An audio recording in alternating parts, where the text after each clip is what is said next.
설날 아침 시어머니는 웃으면서 냄비를 내밀었습니다. 뚜껑을 여는 순간 코를 찌르는 쉰내가 훅 올라왔지만 그녀는 오히려 더 환하게 웃으며 말했습니다. 된장국에 비비면 몰라. 괜찮아. 며느리는 아무 말도 하지 못한 채 숟가락을 들었습니다. 바로 그 순간 초인종이 울렸습니다. 문 앞에 서 있는 사람은 이 골목과는 전혀 어울리지 않는 고급 코트 차림의 노인이었고 그 뒤로 검은 세단 2대가 골목을 가득 채우고 있었습니다. 며느리를 발견한 재벌 회장의 눈시울이 붉어졌습니다. 상상도 못할 반전의 사연 바로 시작합니다. 이수연이 이 집 며느리로 들어온 지 올해로 꼭 10년째였습니다. 경기도 외곽의 낡은 빌라 3층, 복도에는 늘 이웃집 김치 냄새와 담배 연기가 뒤섞여 있었고 엘리베이터도 없어서 장을 볼 때마다 무거운 장바구니를 두 손에 나눠 들고 계단을 올라야 했습니다. 낡은 패딩의 슬리퍼 차림으로 동네 마트를 오가는 이 여자를 아는 사람들은 하나같이 같은 말을 했습니다. 조용하고 불쌍한 며느리라고요. 수연은 그 말을 들을 때마다 속으로 쓴웃음을 삼켰습니다. 불쌍한지 아닌지 그 판단은 자기 자신이 하는 것이라고 생각했으니까요. 남편 최민주는 중소기업 영업직으로 야근이 잦고 집에 들어오면 피곤하다는 말을 달고 사는 사람이었습니다. 나쁜 사람은 아니었지만 두 사람 사이에는 어느 순간부터 말이 줄어들기 시작했고 수연이 뭔가를 꺼내면 민주는 그래로 받았으며 민준이 뭔가를 말하면 수연은 네로 답하는 것이 이 부부의 대화 전부였습니다. 그 침묵이 편안함인지 체념인지 수연은 굳이 생각하지 않으려 했습니다. 생각을 시작하면 끝이 없을 것 같아서였죠. 어쩌면 이 결혼 자체가 세상으로부터 자신을 숨기기 위한 선택이었는지도 모른다는 생각을 수연은 가끔 하다가 곧장 머릿속에서 지워버리곤 했습니다. 시어머니 박정수는 동네 경로당 회장이었습니다. 목소리가 크고 정보가 빠른 사람으로 통했고 명절마다 금반지를 손가락마다 끼고 나오는 여자였습니다. 아들 앞에서는 다정하고 따뜻한 어머니였지만 며느리 앞에서는 언제나 냉담하고 까다로웠습니다. 내가 며느리한테 얼마나 잘해주는데라는 말을 입에 달고 살면서도 정작 수연에게 따뜻하게 건네는 말 한마디가 10년 동안 없었습니다. 수연은 그것을 오래전에 받아들였습니다. 기대를 버리면 상처도 없다는 것을 이 집 며느리로 살면서 몸으로 배웠으니까요. 명절이 다가올 때마다 수연의 몸은 마음보다 먼저 알았습니다. 일주일 전부터 어깨가 굳어오고 잠이 얕아지며 이유 없이 한숨이 늘었습니다. 설날은 그 중에서도 가장 길고 고된 명절이었습니다. 시어머니와 시누이 최민지, 시누이 남편, 거기에 남편, 친척 몇 명까지 이 집에 모이면 음식 준비는 온전히 수연의 몫이 됐습니다. 서울에서 내려오는 시누이 최민지는 올 때마다 좋은 코트에 좋은 가방을 들고 왔는데 부엌길 앞에서는 귀신같이 자리를 피했습니다. 저 손이 약해서요라는 말 한마디로 모든 걸 해결했고 시어머니는 그 말에 아무 이의도 달지 않았습니다. 오직 수연만이 새벽부터 밤까지 부엌을 지켰고 그것은 이 집에서 한 번도 바뀐 적이 없는 규칙 같은 것이었습니다. 그 설날 새벽 수연은 4시에 눈을 뜨자마자 조용히 이불을 걷어내고 부엌으로 내려갔습니다. 전을 부치려면 기름부터 충분히 달궈야 했고 갈비찜은 미리 양념에 재워야 했으며 나물은 종류마다 따로따로 볶아야 했습니다. 동태전, 육전, 김치전, 녹두전의 잡채까지 설날 상에 올라야 할 것들이 수연의 머릿속에는 목록처럼 정리되어 있었습니다. 손이 기름으로 번들거리고 눈이 연기에 따가워지고 허리가 끊어질 것처럼 아파올 때가 되어서야 가족들이 하나둘 내려오기 시작했습니다. 시어머니는 부엌 문가에 서서 팔짱을 끼고 이것간이 좀 빠지지 않았어? 라고 했고 신우이는 전을 하나 집어먹으며 맛있다는 말 한마디를 남기고 거실로 나갔습니다. 수연은 그 말들을 등 뒤로 들으며 다시 펜 앞에 섰습니다. 밥상이 차려지고 온 가족이 둘러앉았을 때 수연은 부족한 반찬을 채우고 빈 그릇을 치우고 물을 가져다 주며 상 주변을 맴돌았습니다. 자기 자리에 앉아 밥을 먹는다는 것은 처음부터 수연에게 주어진 것이 아니었습니다. 신우이가 갈비를 집으며 오빠 결혼 잘했다. 올케가 음식 솜씨가 있어서라고 말했을 때 남편 민주는 피식 웃으며 갈비를 한 점 더 집었고 아무도 수연을 한번 돌아보지 않았습니다. 칭찬인지 비꼬는 말인지도 모를 그 한마디가 부엌까지 들려왔지만 수연은 설거지 물을 트는 것으로 대답을 대신했습니다. 이 집에서 수연의 목소리가 필요한 순간은 언제나 없었으니까요. 설거지가 끝나갈 무렵이었습니다. 시어머니가 부엌 한켠에 놓인 냄비 하나를 턱으로 가리키며 말했습니다. 이거 먹어. 밥이 좀 됐는데 된장국에 비비면 몰라. 수연이 냄비 뚜껑을 여는 순간 코를 찌르는 쉰내가 훅 올라왔습니다. 냄비 안의 밥은 색깔부터 달랐고 적어도 이틀은 넘긴 것이 분명했습니다. 시어머니가 그걸 모를 리 없었습니다. 알면서 건넨 것이었고 그것은 실수가 아니라 이 집에서 10년째 반복되어 온 습관이었습니다. 새벽 4시부터 일어나 명절 음식 전부를 혼자 차린 며느리에게 가장 상한 것을 먹이는 일이 이 여자에게는 아무렇지도 않은 일상이었습니다. 수연은 숟가락을 들었습니다. 된장국에 밥을 말아 천천히 한술 떴고 목구멍으로 넘겼습니다. 뭔가 걸리는 것 같았지만 그것이 상한 밥 때문인지 아니면 이 집에서 10년째 이렇게 살아온 자신 때문인지 수연은 끝내 구분하지 못했습니다. 거실에서는 TV 소리와 웃음소리가 섞여 들려왔고 아무도 부엌을 들여다보지 않았습니다. 수연은 혼자 그 밥을 다 먹었고 냄비를 씻었으며 행주로 손을 닦았습니다. 그날 이 집에서 가장 좋은 음식을 만들고 가장 나쁜 것을 먹은 사람은 수연이었습니다. 그리고 그건 그날 하루 만의 일이 아니었습니다. 그런데 수연이 그날 아직 몰랐던 것이 하나 있었습니다. 이 집에서 보내는 설날이 자신에게 이런 방식으로는 마지막이 될 거라는 사실을요. 연휴가 채 끝나기도 전에 이 골목에는 아무도 예상하지 못했던 손님이 찾아오고 있었으니까요. 설 연휴 이틀째 아침이었습니다. 수연은 그날도 가장 먼저 눈을 떴습니다. 전날 밤 설거지를 끝내고 누운 게 자정이 넘었으니 채 5시간도 못 잔 셈이었습니다. 몸은 무거웠지만 부엌은 기다려주지 않았습니다. 남은 전을 데우고 국을 다시 끓이고 식구들이 일어나기 전에 상을 차려놓아야 했습니다. 수연은 세수도 제대로 하지 못한 채 앞치마를 두르고 부엌에 섰습니다. 창밖으로 아직 어스름한 하늘이 보였고 골목에는 아무도 없었습니다.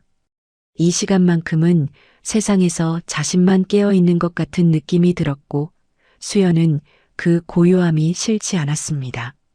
어쩌면 그 새벽 몇 시간이 이 집에서 수연에게 허락된 유일한 혼자만의 시간이었으니까요.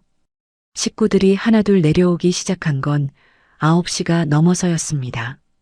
시누이 최민지는 머리를 단정하게 빗고 립스틱까지 바른 채로 내려왔는데 그 모습이 어딘가 명절 손님처럼 보였습니다. 실제로 최민지는 이 집에서 손님이나 다름없었습니다. 밥상 앞에 앉아 어머, 이거 어제 먹던 거 아니에요?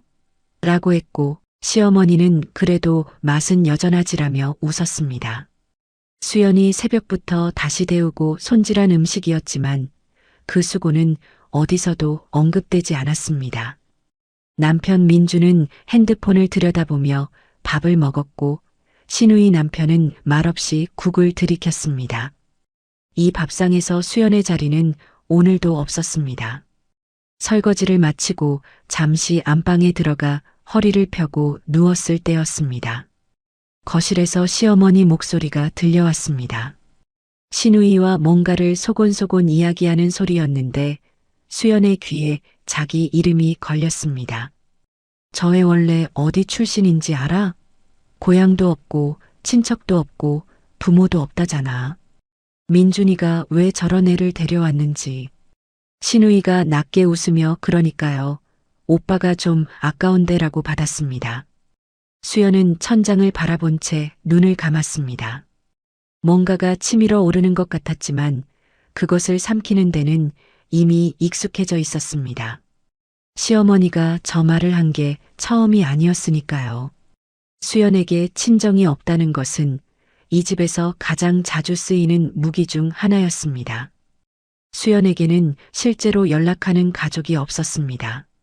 명절마다 친정에 간다는 말을 한 번도 한 적이 없었고 수연 앞으로 오는 택배도 안부 전화도 없었습니다. 동네 사람들도 심지어 남편 민준도 수연의 과거에 대해 아는 것이 거의 없었습니다. 결혼 전 직업을 물으면 그냥 사무직이었어요 라고 했고 고향을 물으면 서울이요라고 짧게 답하고 화제를 돌렸습니다. 민주는 처음엔 궁금해하다가 수연이 말하기 싫어한다는 걸 알고부터는 더 묻지 않았습니다. 그게 배려인지 무관심인지는 수연도 알 수 없었지만 어쨌든 그 침묵 덕분에 10년이 유지됐습니다. 수연은 이 집에서 과거 없는 사람으로 살았고 그것이 수연에게는 의도한 삶이었습니다. 오후가 되자 시어머니는 경로당 친구들에게 전화를 돌리기 시작했습니다. 우리 아들 며느리가 음식을 참 잘해. 전이 얼마나 바삭한지 몰라. 거실 소파에 앉아 전화기를 붙잡고 자랑하는 시어머니의 목소리가 부엌까지 들려왔고 수연은 싱크대 앞에서 그 소리를 들으며 남은 그릇을 닦았습니다. 전화기 너머로는 칭찬받는 며느리였고 부엌 안에서는 쉰밥을 먹는 며느리였습니다. 이 두 개의 수연이 같은 집안에 존재하고 있었습니다. 수연은 행주를 짜며 입술을 꾹 다물었습니다. 억울하다는 감정조차 이제는 사치처럼 느껴졌습니다. 저녁 무렵 수연의 유일한 친구 오은지에게서 문자가 왔습니다. 동네 미용실을 운영하는 오은지는 명절마다 수연에게 똑같은 문자를 보냈습니다. 밥은 먹었어? 너 괜찮아? 수연은 잠깐 핸드폰을 들여다보다가 응, 괜찮아라고 답했습니다. 괜찮지 않다는 걸 오은지도 알고 수연도 알았습니다. 그래도 두 사람은 늘 그 문자 하나로 명절을 버텼습니다. 오은지는 수연의 과거를 절반쯤 알고 있는 유일한 사람이었습니다. 수연이 결혼 전에 살던 동네가 어딘지, 성씨가 왜 두 개인지, 그리고 수연이 왜 이 남자와 이 동네에서 이렇게 사는지를 오은지는 한 번도 끝까지 물어본 적이 없었습니다. 물어보면 수연이 대답하지 않는다는 걸 알기 때문이었습니다. 밤이 되자 시누이 가족이 서울로 올라갈 채비를 했습니다. 시누이는 현관에서 코트를 입으며 어머니, 저희 갈게요. 옳게 수고했어요 라고 했는데 그 말이 어찌나 가볍게 들리던지 수연은 대답조차 제대로 나오지 않았습니다. 시어머니는 시누이 손에 과일 박스와 고기 2근을 들려보냈습니다. 명절마다 반복되는 광경이었습니다. 음식을 만든 건 수연이었고 챙겨보내는 건 시어머니였으며 받아가는 건 시누이였습니다. 수연은 현관 옆에 서서 그 장면을 바라보다가 조용히 부엌으로 들어갔습니다. 설 연휴 마지막 날 밤 남편 민준이 처음으로 수연에게 말을 걸었습니다. 고생했어. 세 글자였습니다. 수연은 잠시 멈칫했다가 네라고 답했습니다.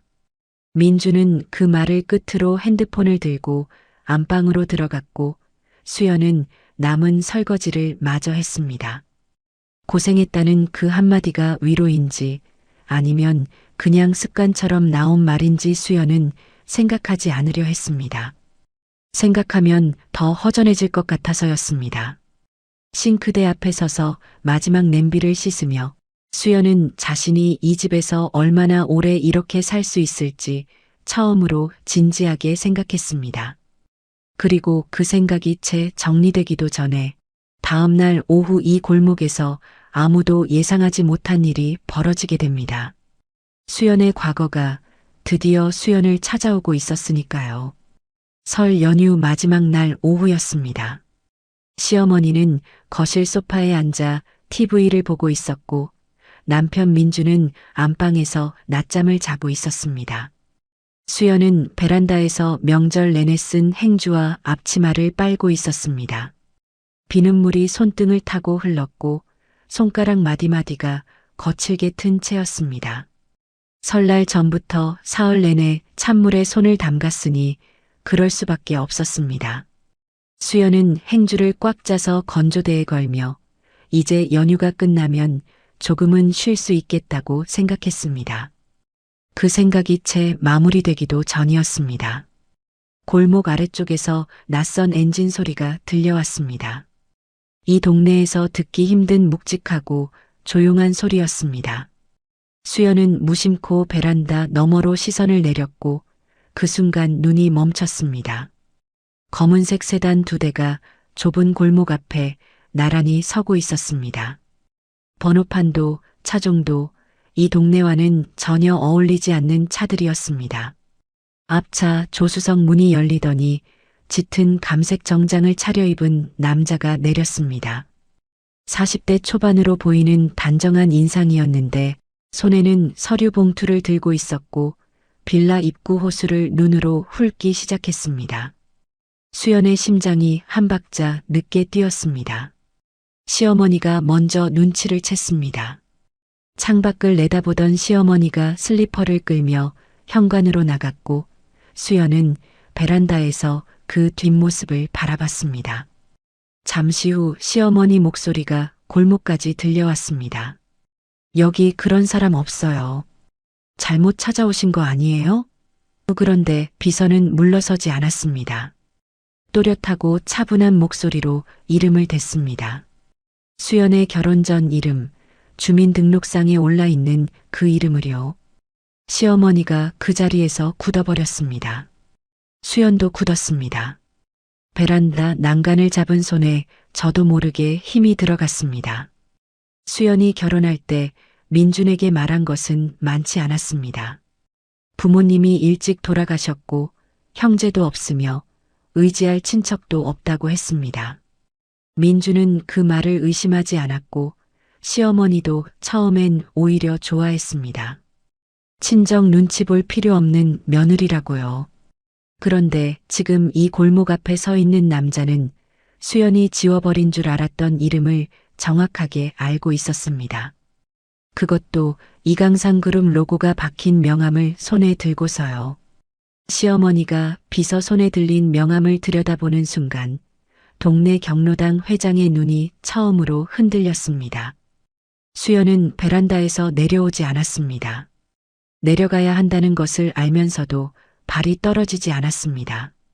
비서가 이 집을 찾아왔다는 것은 이제 더 이상 숨을 수 없다는 뜻이었습니다. 10년이었습니다. 22살에 아버지와 크게 다투고 집을 나온 뒤로 수연은 단 한 번도 그쪽 세계와 연결고리를 만들지 않았습니다. 핸드폰도 바꿨고 주소도 옮겼으며 심지어 주민등록까지 정리했습니다. 그런데도 찾아왔습니다. 이강상 그룹의 법무팀이라면 그럴 수 있다는 것을 수연은 누구보다 잘 알고 있었습니다. 결국 이렇게 되는구나 라는 생각이 머릿속을 가로질렀습니다. 시어머니가 다시 들어오면서 수연을 불렀습니다. 목소리가 평소와 달랐습니다. 수연아, 너 아래 좀 내려가 봐. 수연은 천천히 베란다를 나와 계단을 내려갔습니다. 좁은 빌라 계단을 한 칸씩 밟으면서 수연은 자신의 심장 소리가 들리는 것 같았습니다. 현관문을 열고 나섰을 때 비서가 수연을 보자마자 허리를 굽혔습니다. 그 각도가 예사롭지 않았습니다. 시어머니가 그 장면을 보며 눈을 깜빡였습니다. 이 동네에서 누군가가 이 며느리에게 저렇게 인사하는 것을 10년 동안 단 한 번도 본 적이 없었으니까요. 비서가 봉투를 내밀었습니다. 수연은 받지 않았습니다. 대신 비서의 눈을 바라보며 조용히 물었습니다. 회장님이 보내셨어요? 비서가 고개를 끄덕였습니다. 수연은 잠시 눈을 감았다가 떴습니다. 왜 지금이에요? 그 말은 질문이 아니었습니다. 비서는 대답 대신 봉투를 한 번 더 내밀었고 이번엔 수연이 받았습니다. 봉투 겉면에는 수연의 결혼 전 이름이 적혀 있었고 그 아래 이강상그룹 법무법인 직인이 찍혀 있었습니다. 시어머니가 그 봉투를 보며 입술을 달싹였지만 아무 말도 나오지 않았습니다. 수연은 봉투를 열지 않은 채 안으로 들어왔습니다. 부엌 식탁 위에 봉투를 내려놓고 의자를 당겨 앉았습니다. 뒤따라 들어온 시어머니가 봉투를 슬쩍 쳐다보며 그게 뭔데? 라고 물었지만 수연은 대답하지 않았습니다. 시어머니는 분명히 봉투 겉면의 이름을 봤을 것이었습니다. 이강상그룹. 제게 서열 9번째. 웬만한 어른들이라면 한 번쯤은 들어봤을 그 이름을요. 시어머니의 눈이 봉투와 수연의 얼굴을 번갈아 오갔지만 수연은 창밖만 바라보고 있었습니다. 봉투 안에는 2장이 들어 있었습니다. 하나는 법무 서류였고 하나는 손으로 쓴 메모 한 장이었습니다. 메모에는 단 2줄이 적혀 있었습니다. 내일 직접 찾아가겠다. 꼭 만나야 할 이야기가 있다. 수연은 그 메모를 한참 들여다보다가 조용히 접어 주머니에 넣었습니다. 아버지가 직접 온다고 했습니다. 10년 만에 이 골목으로요. 수연의 손이 미세하게 떨렸습니다. 그것이 두려움인지 분노인지 아니면 아주 오래된 그리움인지 수연 자신도 알 수 없었습니다. 한 가지 분명한 것은 내일이 지나면 이 집의 모든 것이 달라지리라는 것이었습니다. 그리고 시어머니도 그것을 어렴풋이 느끼기 시작하고 있었습니다. 그날 밤 수연은 잠을 이루지 못했습니다. 불을 끈 안방에 누워 천장을 바라보면서 손 안에 접어넣은 메모 한 장이 머릿속에서 자꾸 펼쳐졌습니다. 내일 직접 찾아가겠다. 아버지가 온다고 했습니다. 이강산. 이 나라 재계 서열 9번째, 수십 년간 그룹을 일군 사람, 그리고 수연이 22살에 등을 돌리고 나온 사람이었습니다. 10년이라는 시간이 흘렀고 수연은 그 시간 동안 아버지를 지운 채 살았습니다. 아니, 정확히는 지우려고 버텨온 것이었습니다. 그런데 내일 이 골목에 그 사람이 온다고 했습니다. 옆에서 민준의 고른 숨소리가 들렸습니다. 수연은 이불을 끌어올리며 눈을 감았지만 잠은 오지 않았습니다. 새벽 2시가 넘었을 무렵 수연은 조용히 자리에서 일어났습니다. 부엌에 가서 냉장고를 열었다가 아무것도 꺼내지 않고 도로 닫았습니다. 식탁 의자에 앉아 어두운 부엌 안을 멍하니 바라보다가 주머니에서 접힌 메모를 꺼냈습니다. 다시 펼쳐보니 필체가 낯설었습니다. 아버지의 손글씨는 언제나 굵고 힘이 넘쳤는데 이 메모의 글씨는 어딘가 떨리는 것처럼 보였습니다. 수연은 그것을 한참 들여다보다가 다시 접었습니다. 손이 떨린다는 것은 몸이 예전 같지 않다는 뜻이었습니다. 수연의 가슴 한켠에 뭔가 무거운 것이 내려앉았습니다. 그것을 걱정이라고 부르고 싶지 않았지만 달리 부를 말도 없었습니다. 아침이 되자 시어머니의 태도가 어딘가 달랐습니다. 평소 같으면 수연이 부엌에 들어와도 거들떠보지 않았을 텐데 오늘은 은근슬쩍 옆에 붙어 서며 말을 걸었습니다. 어제 그 봉투 무슨 내용이야? 수연은 냄비에 물을 올리며 대답하지 않았습니다. 시어머니가 다시 물었습니다. 이강상그룹이면 그 대기업 이강상그룹 맞지? 거기서 왜 우리 집에 사람이 와? 수연은 잠자코 가스불을 켰습니다. 시어머니가 할 말을 잃은 채 수연의 옆모습을 바라봤습니다. 10년 동안 이 며느리가 어떤 말에도 저런 표정을 지은 것을 본 적이 없었습니다. 담담한 것 같으면서도 어딘가 단단히 결심한 사람의 얼굴이었습니다. 남편 민주는 아침밥을 먹으면서도 분위기가 이상하다는 것을 눈치챘습니다. 시어머니가 평소와 다르게 조용했고 수연은 더더욱 말이 없었습니다. 무슨 일 있어? 라고 물었지만 수연은 아니요라고만 했고 시어머니도 아무 말을 하지 않았습니다. 민주는 뭔가 찜찜한 채로 출근 준비를 했습니다. 연휴가 끝나는 날이었고 오늘부터 다시 회사였습니다. 그는 현관에서 신발을 신으며 한 번 더 수연을 돌아봤지만 수연은 부엌에서 나오지 않았습니다. 민준이 문을 닫고 나가는 소리가 들렸고 집안이 조용해졌습니다. 시어머니와 수연 둘만 남았습니다. 오전 10시가 조금 넘었을 무렵이었습니다. 초인종이 울렸습니다. 시어머니가 수연보다 먼저 현관으로 갔습니다. 인터폰 화면을 들여다보는 시어머니의 등이 굳는 것이 보였습니다. 수연은 부엌 입구에 서서 그 모습을 바라봤습니다. 시어머니가 천천히 몸을 돌려 수연을 봤습니다. 그 눈빛이 처음 보는 것이었습니다. 당황함도 두려움도 그리고 숨기려는 욕심도 한꺼번에 담긴 눈빛이었습니다. 수연아, 저 아래에. 시어머니가 말을 끝맺지 못했습니다. 수연은 조용히 앞치마를 벗어 개수대 위에 올려놓고 현관으로 걸어갔습니다. 인터폰 너머로 보이는 화면 속에는 어제의 비서가 서 있었고 그 옆에 지팡이를 짚은 노인이 서 있었습니다. 수연은 화면을 한참 바라봤습니다. 10년이 흘렀지만 알아볼 수 있었습니다. 키가 크고 등이 꼿꼿했던 사람이었는데 이제는 지팡이 없이는 서 있기 어려운 것처럼 보였습니다.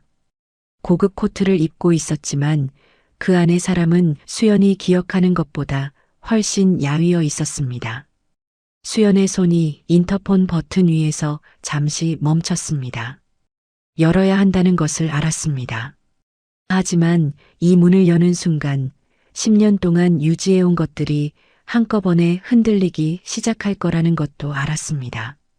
수연은 문을 열었습니다. 계단을 내려가 빌라 현관문을 밀고 나서자 찬 바깥 공기가 얼굴을 덮쳤습니다.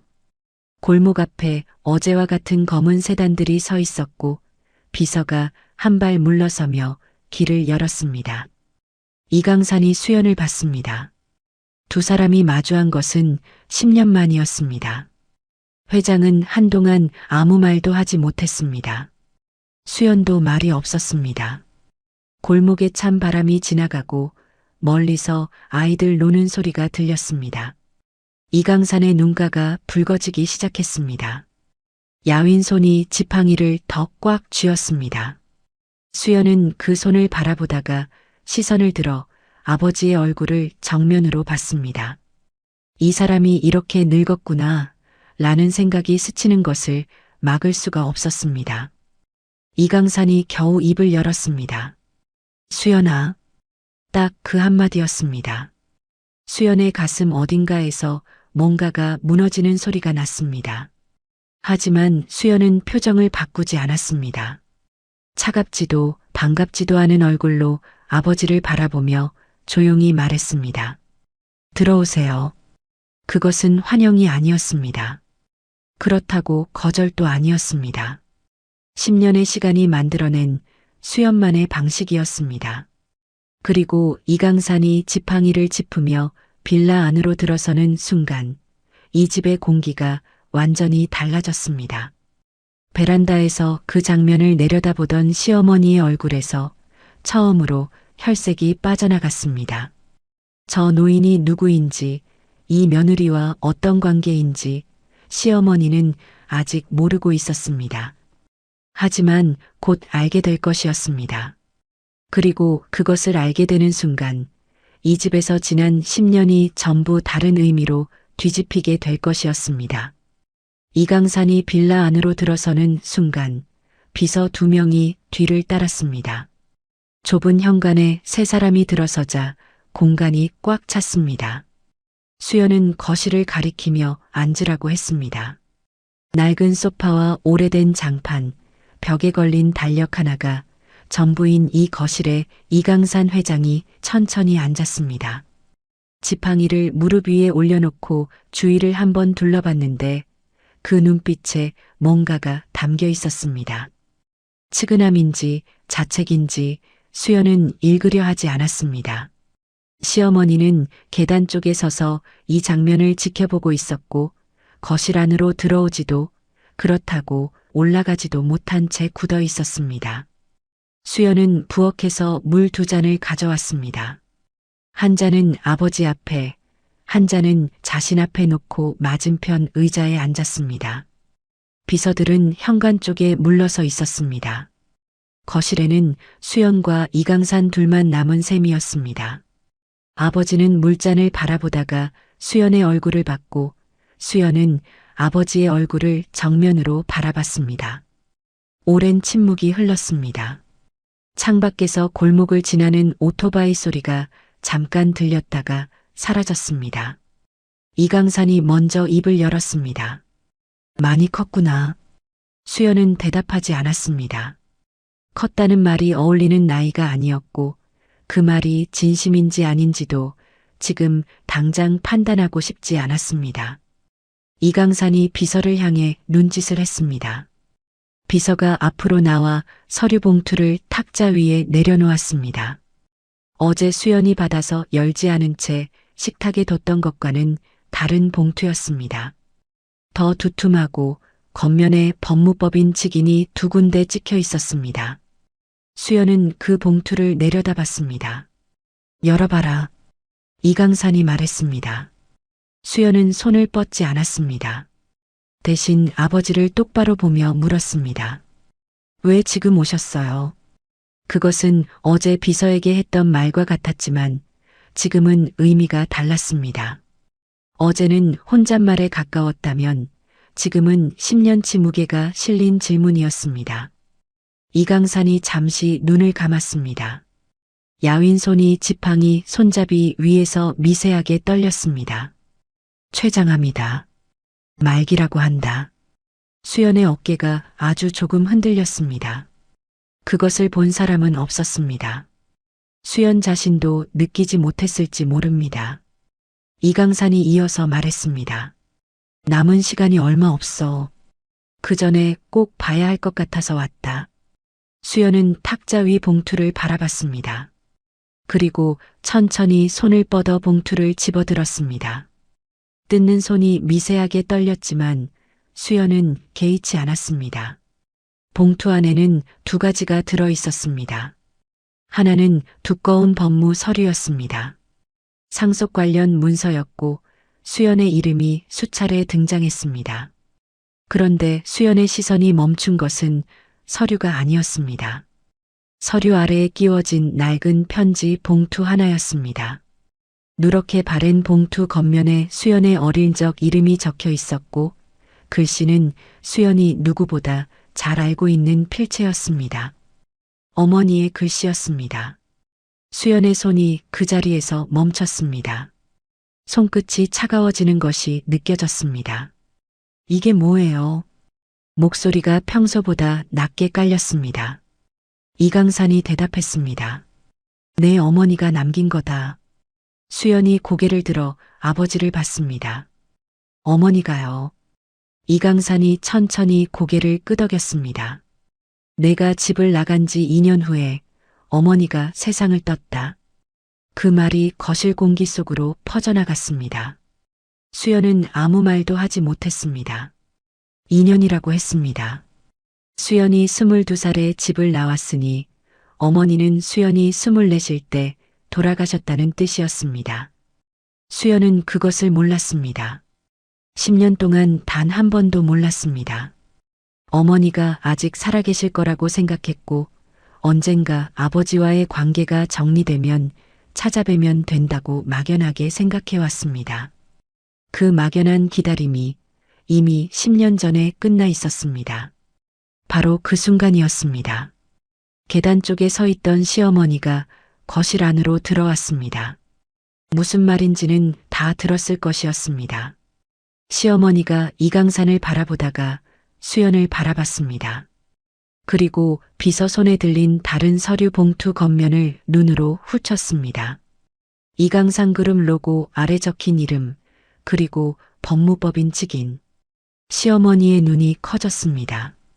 이 며느리의 성이 이 씨인 것은 알았습니다. 그런데 이강산 그룹의 이강산, 그 이 씨와 같은 이 씨라는 것은 생각해 본 적이 없었습니다. 생각할 이유가 없었으니까요. 설날에 쉰밥을 건네고 집안일을 전부 시키고 경로당 친구들에게 잘 부려먹는 며느리라고 자랑하던 그 여자가 이 나라 9번째 재벌의 딸이라는 것을요. 시어머니의 입술이 떨렸습니다. 저기 혹시 말을 시작했지만 끝을 맺지 못했습니다. 이강산이 시어머니를 한번 바라봤습니다. 그리고 다시 수연에게로 시선을 돌렸습니다. 이 집에서 이 노인의 눈에 보이는 것은 수연뿐이었습니다. 수연은 손에 들린 낡은 편지 봉투를 바라보고 있었습니다. 어머니가 남긴 편지였습니다. 열어야 했습니다. 하지만 지금 이 자리에서 열 수가 없었습니다. 눈물이 나면 안 됐습니다. 아직은요. 수연은 편지를 가슴 쪽으로 끌어안으며 눈을 한번 감았습니다. 어머니, 그 이름을 속으로 불렀을 뿐인데 10년 동안 쌓아둔 것들이 한꺼번에 목 안으로 몰려오는 것 같았습니다. 시어머니는 그 모습을 보며 비로소 입을 다물었습니다. 지금 이 방 안에서 자신이 끼어들 수 있는 자리가 없다는 것을 처음으로 느꼈습니다. 잠시 후 거실 안에 핸드폰 진동 소리가 울렸습니다. 비서의 것이었습니다. 비서가 조용히 밖으로 나갔고 이강산과 수연 사이에 다시 침묵이 내려앉았습니다. 시어머니는 거실 입구에 선 채로 어떻게 해야 할지 몰라 했습니다. 앉자니 어색하고 나가자니 더 어색한 상황이었습니다. 수연은 그런 시어머니를 의식하지 않았습니다. 손에 쥔 낡은 편지 봉투만 바라보고 있었습니다. 이강산이 천천히 말을 이었습니다. 어머니가 많이 기다렸다. 내가 언젠가 돌아올 거라고. 수연의 턱이 미세하게 굳었습니다. 돌아오길 기다렸다는 말이 지금 이 순간 위로가 아니라 칼처럼 박혔습니다. 기다렸는데 오지 않았고 기다리다가 떠났다는 뜻이었으니까요. 수연이 입을 열었습니다. 제가 연락할 수 없었던 건 아버지도 아시잖아요. 목소리는 낮고 고요했지만 그 안에 담긴 것은 고요함이 아니었습니다. 이강산이 눈을 내리깔았습니다. 안다. 내가 잘못했다. 그 한마디가 생각보다 쉽게 나왔고 그래서 오히려 수연은 대답하지 않았습니다. 10년 전 이 사람은 딸의 말을 끝까지 듣지 않았습니다. 수연이 원하는 삶을 말할 때마다 틀렸다고 했고 자신이 정해놓은 길만이 옳다고 했습니다. 그리고 정략 결혼 상대를 데려와 수연 앞에 내밀던 날 수연은 짐을 챙겨 집을 나왔습니다. 그날 이후로 아버지의 목소리를 한 번도 듣지 못했습니다. 그 10년이 지금 이 낡은 거실에서 잘못했다는 말 한마디로 건너뛰어지고 있었습니다. 바로 그때 현관문이 열렸습니다. 신우이 최민지였습니다. 서울로 올라갔던 신우이가 두고 간 물건을 챙기러 다시 내려온 것이었습니다. 현관에서 낯선 구두 여러 켤레를 보고 멈칫하더니 거실을 들여다봤습니다. 이강산과 비서들, 그리고 굳은 표정의 수연이 한눈에 들어왔습니다. 신우이의 눈이 이강산에게 고정됐습니다. 이 나라에서 얼굴 모르는 사람이 없는 사람이었습니다. 뉴스에도 나오고 경제 잡지 표지에도 실리는 그 얼굴이 지금 자기 집 거실에 앉아 있었습니다. 신우이의 입이 반쯤 벌어졌습니다. 저 이강산 회장님 아니세요? 이강산은 신우이를 한번 보고 다시 수연에게로 시선을 돌렸습니다. 대답할 생각이 없다는 것이 분명했습니다. 신우이가 수연에게 달려왔습니다. 올케, 이분이 왜 여기 계셔? 올케랑 무슨 사이야? 수연은 신우이를 바라봤습니다. 이 여자가 어제 거실에서 시어머니와 주고받던 말이 떠올랐습니다. 친척도 없고 부모도 없는 며느리라고 오빠가 아깝다고 했던 그 말이요. 수연은 짧게 대답했습니다. 아버지세요. 신우이의 얼굴이 굳었습니다. 시어머니도 그 자리에서 굳었습니다. 방 안의 공기가 순식간에 달라졌습니다. 신우이가 더듬거렸습니다. 아, 아버지. 올케 아버지가 이강산 회장님이라고? 수연은 더 설명하지 않았습니다. 설명이 필요한 상황이 아니었고 설명하고 싶은 마음도 없었습니다. 신우이의 태도가 바뀌는 데는 채 30초도 걸리지 않았습니다. 굳었던 얼굴이 풀리더니 입꼬리가 올라갔고 소파 쪽으로 다가오며 머리를 손으로 매만지고 목소리를 한 톤 낮춰 부드럽게 깔았습니다. 회장님, 저는 수연 씨 신우이인데요. 저희가 올케를 얼마나 아끼는지 몰라요. 집안에서 귀하게 모셨죠. 수연은 그 말을 들으며 시선을 창밖으로 돌렸습니다. 웃음이 날 것 같았는데 슬픔이 먼저였습니다. 귀하게 모셨다는 사람이 설날에 쉰밥을 건넨 여자의 딸이었습니다. 이강산은 신우이를 한번 바라보더니 아무 말 없이 수연에게 다시 눈을 맞췄습니다. 그 침묵이 신우이의 말을 가장 정확하게 평가하는 방식이었습니다. 시어머니가 그때서야 거실 안으로 들어왔습니다. 조심스럽게 그리고 10년 동안 한 번도 본 적 없는 태도로 수연 곁에 앉았습니다. 수연아. 목소리가 달랐습니다. 억지로 부드럽게 누른 것이 느껴지는 목소리였습니다. 내가 그동안 많이 부족했지. 며느리한테 잘 못해준 것도 있고. 수연은 시어머니를 바라봤습니다. 이 여자가 지금 무슨 말을 하는지 정확히 알고 있었습니다. 어제까지 쉰밥을 먹이던 사람이 며느리 아버지가 재벌 회장이라는 걸 알고 나서 꺼내는 말이었습니다. 반성인지 계산인지 수연은 이미 답을 알고 있었고 그래서 대답하지 않았습니다. 이강산이 다시 봉투 쪽으로 눈짓했습니다. 서류를 검토해봐라. 서두를 생각은 없다. 내 뜻대로 해. 수연은 두꺼운 법무 서류를 집어들었습니다. 상속 지분, 재산 목록, 수연의 이름으로 귀속되는 자산의 규모가 적혀 있었습니다. 숫자가 컸습니다. 시어머니가 옆에서 흘끔거리는 것이 느껴졌지만 수연은 개의치 않았습니다. 서류를 다 읽고 나서 수연은 그것을 탁자 위에 다시 내려놓았습니다. 그리고 이강산을 바라보며 말했습니다.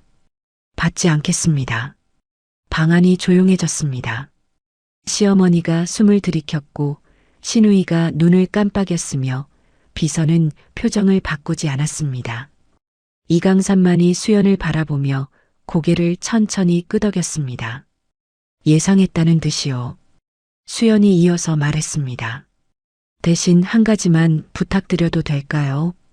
이강산이 눈으로 물었습니다. 수연은 손에 쥔 낡은 편지 봉투를 들어 올렸습니다. 어머니 사진이요. 저랑 같이 찍은 사진이 있으면 한 장만 주세요. 이강산의 눈가가 다시 붉어졌습니다.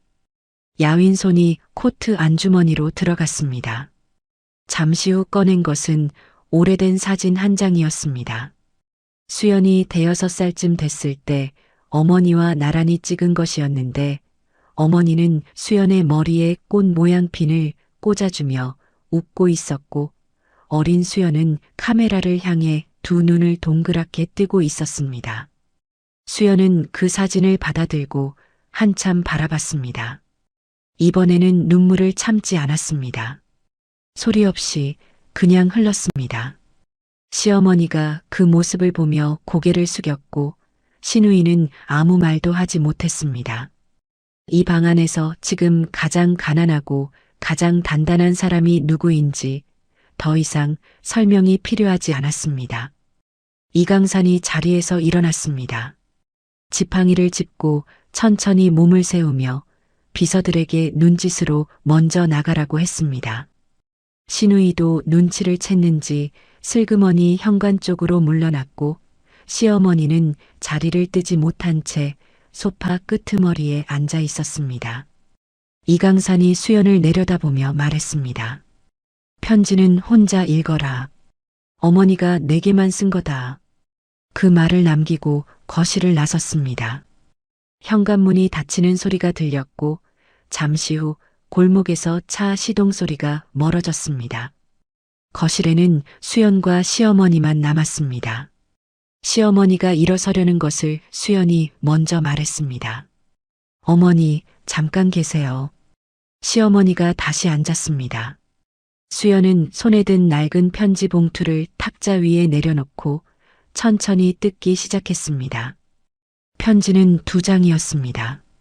세월이 지나 종이가 누렇게 발해 있었고 접힌 자국이 깊게 패여 있었습니다.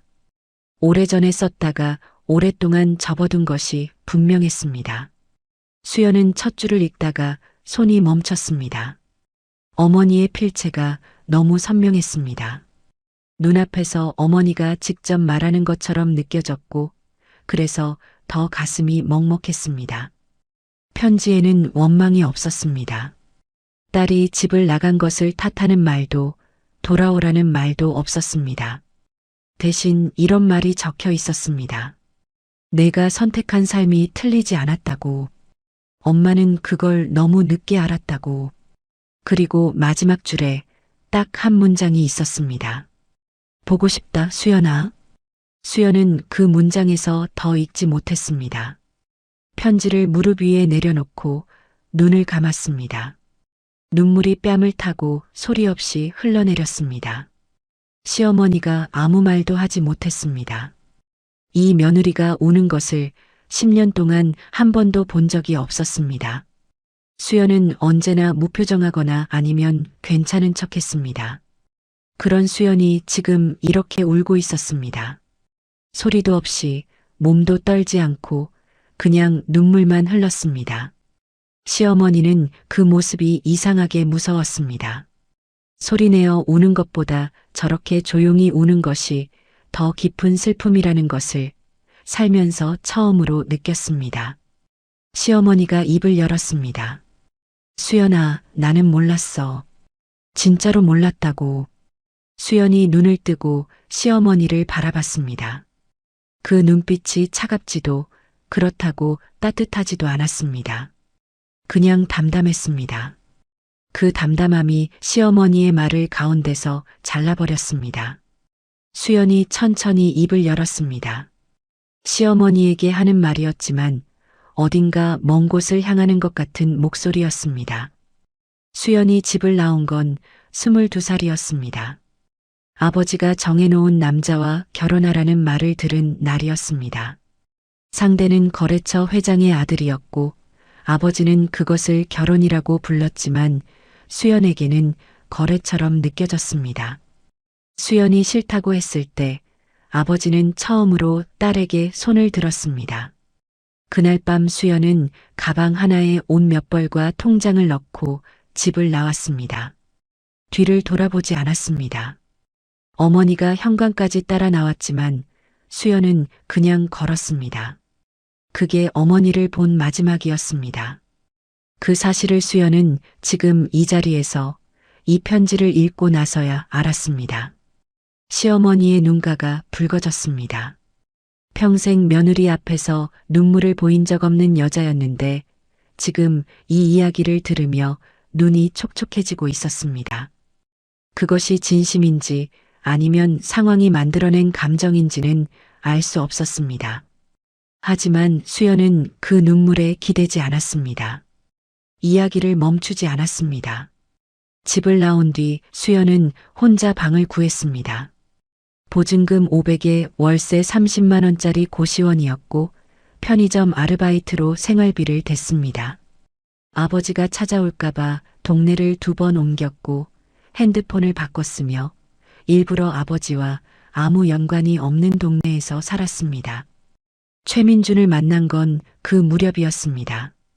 특별한 감정보다는 이 사람 곁에 있으면 아무도 찾지 못할 것 같다는 생각이 먼저였습니다. 그리고 그 생각이 맞았습니다. 10년 동안 아무도 찾지 못했으니까요. 결국 찾아오기 전까지는요. 시어머니가 오랫동안 말이 없었습니다. 방 안에 시계 소리만 들렸습니다. 그러다 천천히 바닥으로 내려앉았습니다. 소파에서 미끄러지듯 무릎을 꿇은 것이었습니다. 65살의 무릎이 낡은 장판 위에 닿는 소리가 났습니다. 수연아, 내가 잘못했다. 진짜로 잘못했어. 목소리가 떨렸습니다. 수연은 그 모습을 바라봤습니다. 10년이라는 시간이 영화처럼 지나갔습니다. 새벽 4시 부엌, 쉰밥 냄비, 아무도 돌아보지 않는 밥상, 거실에서 들려오던 비웃음, 그리고 어머니 기일도 모른 채 보낸 세월이요. 수연은 일어섰습니다. 무릎 꿇은 시어머니를 내려다보며 아무 말도 하지 않았습니다. 용서한다는 말도 괜찮다는 말도 나오지 않았습니다. 그 말들이 거짓말이 될 것 같아서였습니다. 수연은 편지를 다시 접어 가슴 쪽에 넣었습니다. 그리고 어머니 사진을 꺼내 한 번 더 바라봤습니다. 꽃 모양 핀을 꽂아주며 웃던 어머니의 얼굴이 지금 이 순간 수연에게 말을 거는 것 같았습니다. 잘했다고, 잘 버텼다고. 수연의 눈이 다시 흔들렸지만 이번엔 눈물이 나지 않았습니다. 이미 다 흘렸기 때문인지 아니면 마음 어딘가가 단단하게 자리를 잡았기 때문인지 알 수 없었습니다. 시어머니는 아직 바닥에 있었습니다. 수연은 그 옆을 지나 부엌으로 걸어갔습니다. 물을 한 잔 따라 마셨습니다. 찬물이 목구멍을 타고 내려갔고 수연은 빈 컵을 싱크대 위에 내려놓으며 창밖을 바라봤습니다. 골목에는 이미 아무도 없었습니다. 검은 세단도 지팡이를 짚은 노인도 사라지고 없었습니다. 수연은 그 빈 골목을 한참 바라보다가 처음으로 이 집에서 자신이 앞으로 어떻게 살아야 할지를 생각했습니다. 아직 답은 없었습니다. 하지만 한 가지는 분명했습니다. 이제 더 이상 이 집의 쉰밥을 먹는 사람으로 살지 않겠다는 것이었습니다. 그날 저녁 남편 민준이 퇴근하고 들어왔습니다. 현관문을 열자마자 집안의 공기가 다르다는 것을 느꼈습니다. 시어머니는 안방에 들어가 나오지 않았고 거실은 조용했으며 수연은 부엌 식탁에 혼자 앉아 있었습니다. 손앞에는 물 한 잔과 낡은 사진 한 장이 놓여 있었습니다. 민준이 넥타이를 풀며 물었습니다. 무슨 일 있었어? 수연이 고개를 들었습니다. 그 눈빛이 평소와 달랐습니다. 피곤하거나 무표정한 것이 아니었습니다. 뭔가를 오랫동안 생각하고 나서야 나오는 조용하지만 단단한 눈빛이었습니다. 수연이 말했습니다. 오늘 아버지가 오셨어요. 민준이 멈칫했습니다. 부모님이 일찍 돌아가셨다고 했던 그 여자의 입에서 아버지가 왔다는 말이 나왔습니다. 수연은 그날 저녁 민준에게 처음으로 자신의 이야기를 했습니다. 전부는 아니었습니다. 아버지가 누구인지, 왜 집을 나왔는지, 어머니가 언제 돌아가셨는지, 그리고 오늘 이 집에 무슨 일이 있었는지를요. 민주는 중간에 아무 말도 하지 않았습니다. 수연이 말을 멈출 때마다 기다렸고 다시 이어가면 들었습니다. 이야기가 끝났을 때 민주는 오랫동안 아무 말도 하지 못했습니다. 10년을 함께 살았는데 이 여자에 대해 자신이 아무것도 몰랐다는 사실이 새삼스럽게 무겁게 내려앉았습니다. 민준이 겨우 입을 열었습니다. 왜 말 안 했어? 수연이 대답했습니다. 물어보지 않았잖아요. 그 말이 비난이 아니라는 것을 민주는 알았습니다. 그래서 더 할 말이 없었습니다. 그날 밤 시어머니가 안방에서 나왔습니다. 수연이 설거지를 하고 있을 때였습니다. 시어머니는 부엌 입구에 서서 한참을 망설이다가 들어왔습니다. 손에 작은 봉투를 들고 있었습니다. 명절마다 시누이한테 용돈으로 챙겨주던 하얀 봉투와 같은 것이었습니다. 시어머니가 그것을 싱크대 옆에 내려놓으며 말했습니다. 이게 전부는 아닌데.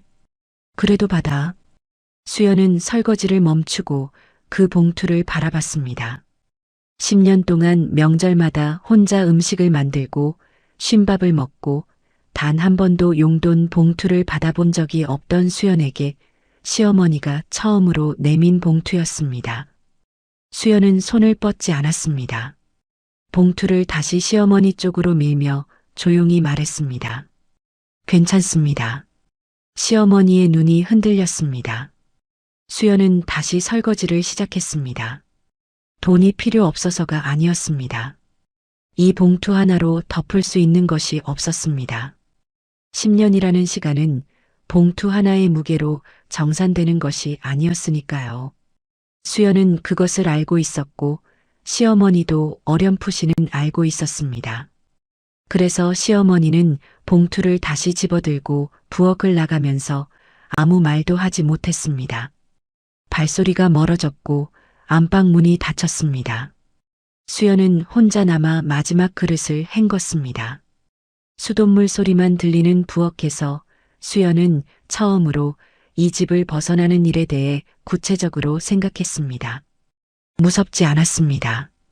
오히려 오래전에 했어야 할 생각을 이제야 하는 것 같은 기분이었습니다. 사흘 후 수연은 오은지를 만났습니다. 동네 미용실 문을 열고 들어서자 오은지가 수연의 얼굴을 보고 멈췄습니다. 뭔가 달라졌다는 것을 단번에 알아챘습니다. 수연의 눈빛이 달랐습니다. 늘 뭔가를 꾹 눌러 담은 것 같았던 그 눈이 오늘은 조금 열려 있었습니다. 오은지가 물었습니다. 무슨 일 있었어? 수연이 의자에 앉으며 말했습니다. 조금 있었어. 오은지가 수연 옆에 앉았습니다. 두 사람은 한동안 말이 없었습니다. 미용실 안에는 파마약 냄새와 드라이기 소리가 가득했고 창밖으로 겨울 햇살이 비스듬히 들어오고 있었습니다. 오은지가 먼저 입을 열었습니다. 잘 됐어? 수연이 잠시 생각하다가 고개를 끄덕였습니다. 잘 됐는지는 모르겠어. 그냥 이제 알 것 같아. 오은지가 더 묻지 않았습니다. 그것으로 충분하다는 것을 알았으니까요. 그로부터 2달 후 수연은 이강산 회장을 다시 만났습니다. 병원이었습니다. 아버지가 입원해 있다는 연락을 비서에게 받은 것이었는데 수연은 한참을 망설이다가 결국 찾아갔습니다.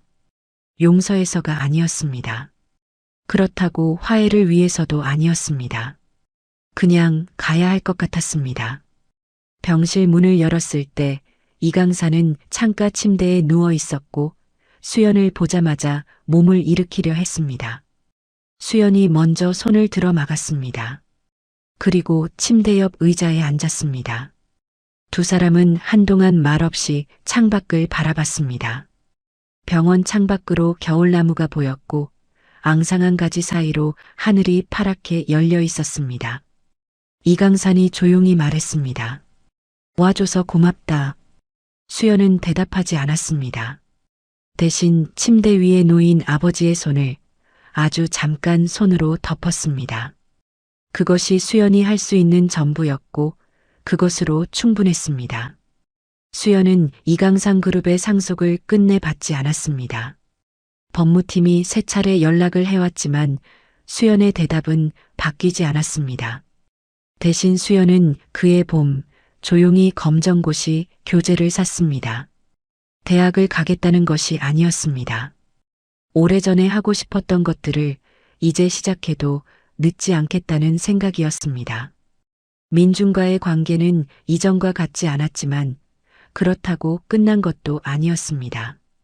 두 사람은 처음으로 제대로 된 대화를 시작했고 그것이 어디로 이어질지는 아직 알 수 없었습니다. 시어머니는 이후로 수연에게 말을 함부로 하지 않았습니다. 쉰밥 같은 것은 2번 다시 없었습니다. 그렇다고 관계가 따뜻해진 것도 아니었습니다. 다만 선을 넘지 않는 조심스러운 거리가 생겼습니다. 그것이 수연이 원하는 화해의 방식이었습니다.